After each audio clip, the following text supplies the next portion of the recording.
All right, so we're diving into MF Doom's Operation Doomsday. Oh man, classic album. You know it, you love it, but we're going deeper than just the music here. We're trying to figure out why it still matters, why it still hits so hard all these years later. It's funny, when it came out, it wasn't this huge commercial thing, but it's like this underground, artifact now. It just keeps growing and growing. It's true. It's like finding this hidden path, and suddenly you're like, whoa, this is hip hop, this is art, it makes you question everything. And to really get into it, we got to rewind a bit, right? Yeah. Back to Doom's story. Oh, absolutely. Because this isn't just some costume party, right? That mask he's got. No, no, no. That's a whole statement. It comes from a real place, a real tragedy, really. Yeah. And it all goes back, we're talking about his brother, DJ Subrock. Right, the loss of Subrock, that's got to be where it starts. It is. But it's also how the industry treated him after, man. They were KMD, they had this deal, real potential, then boom, accident, Subrock's gone. And the label. They freak out over the album art. Too controversial, and drop him. Just like that, right. 1-2 punch, Personal, professional, it messed him up. That's where MF Doom, the Doom we know, that's where he comes from. So it's like its own comic book origin story almost. Right. It really is. Think about Dr. Doom, right? The accident, the whole thing becomes this villain. That's Doom, man. The mask isn't just hiding. It's like this change inside him, turning his back on this whole system that chewed him up and spit him out. And don't forget, this is the late 90s. Hip-hop is all about the bling, the big pimpin'. Exactly, man. Everyone's trying to be flashy, and Doom's like, nope. Throws on the mask. Throws on the mask and says, judge this, not me. Powerful. Especially back then, right?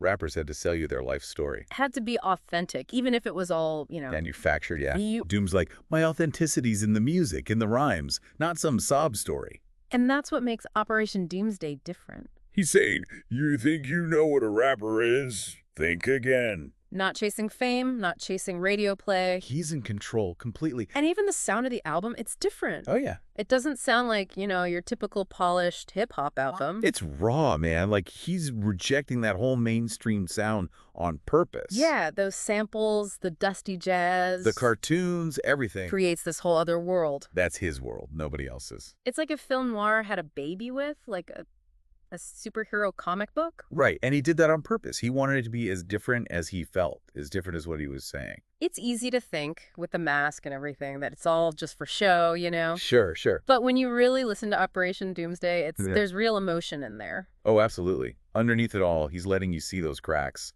losing his brother, feeling betrayed. Yeah. It's all there. But he's doing it his way, through the music. Through that artistic lens. It's like therapy, but, supervillain style. Right. Only Doom could pull that off. And speaking of pulling things off, those beats. Man. Tell me about it. Rhymes like dimes. Scooby-Doo samples next to straight-up jazz. Wild, right. Where else are you going to find that? That's Doom's production, though, isn't it? Takes these things that shouldn't work, mashes them up, and somehow it's like this crazy, perfect blend. It's sonic alchemy or something. It really is. Yeah. Like he's saying, anything goes, Another rule to break. Exactly. This is 99. Everyone's sampling. But Doom, he's on another level with it. Like he's daring you to say something. Totally. So what else is he pulling from? Besides the cartoons, I mean. Oh, man, you name it. Kung fu flicks, old movies, spoken word stuff. He treats the samples like instruments, chops them up, loops them, makes these sounds you wouldn't believe. Like he's a crate digger, but for, everything. Exactly. And it gives the album this whole vibe, right? Like that film noir thing we talked about, but also playful. Yeah, yeah. Like he's winking at you while he's dropping knowledge. And just when you think you've got him figured out, boom, some heartbreaking jazz piano comes in. Throws you for a loop. Keeps you guessing every track. It's what makes it so replayable, too. I mean, for sure. You catch something new every time. A little vocal thing, it's a sample you missed, a lyric.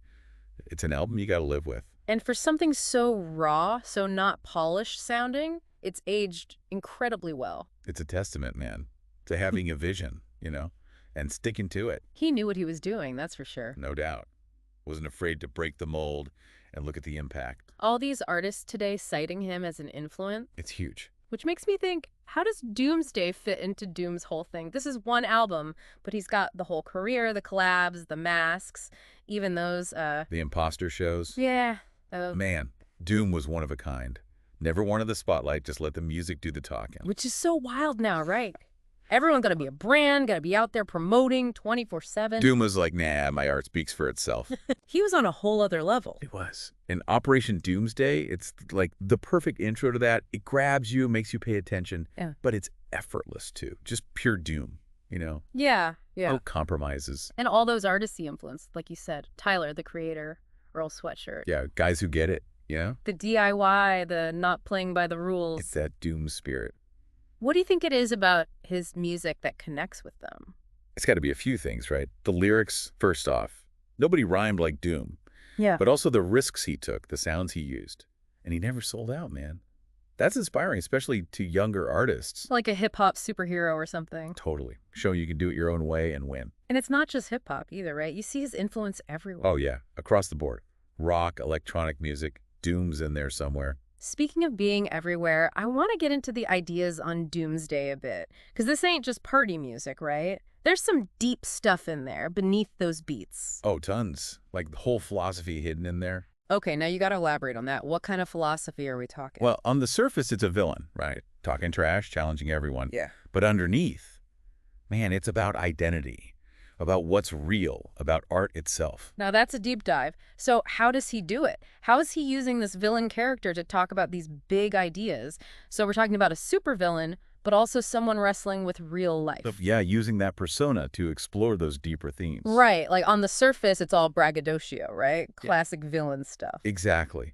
But you listen closer and you hear the loss, the pain of losing his brother, the feeling of being screwed over. That's what makes him human, makes you connect. Like he built this whole other identity to cope with it all. And that's where the philosophy comes in, because it's not just, I'm a villain, it's deeper than that. Okay, yeah, I'm getting that. He's using it to ask, what even is identity? There's that line, it's from Fancy Clown, I think. He says, just remember all caps when you spell the man name. Like he's reminding us there's him, but also this Doom character. Perfect example, man. It's Yeah. like you all got different faces we show the world. Doom just takes it way further. Which you could say that's fake, right? Hiding behind a character? Meh, I don't think so. It's Mhm. more like accepting we're complicated. Okay. Doom saying, I'm all these things at once, the sad guy, the pissed off artist, the rhyme writer, the villain, all of it. And that's kind of revolutionary, right? Especially in hip-hop. Oh, totally. Because everyone's supposed to be keeping it real. Right. Doom's like, nah, being real is being all of yourself, even the messed up parts. And using that to make art. Exactly. Yeah. That's the fuel, man. It's the mask. It's not hiding It's freeing him. to become something even truer. It's like a ritual, transforming into his most powerful self.